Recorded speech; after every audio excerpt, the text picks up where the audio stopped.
Ciao a tutti da Mr. Lava Lavata, Lava de Campagna Lubbia. Se arriva il momento del sentimento, il momento delle confidenze, il momento di dirsi robe come che sta e le proprie preoccupazioni, speranze e desideri.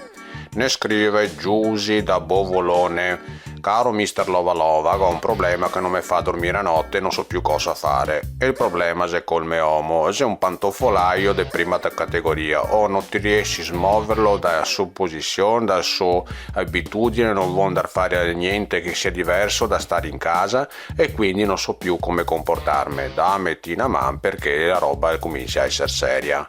Qua che vuole l'intervento di Elia Silvia. Elia Silvia, cosa dice? Cara Giusy, se il tuo uomo è un pantofolaio, la soluzione è semplice.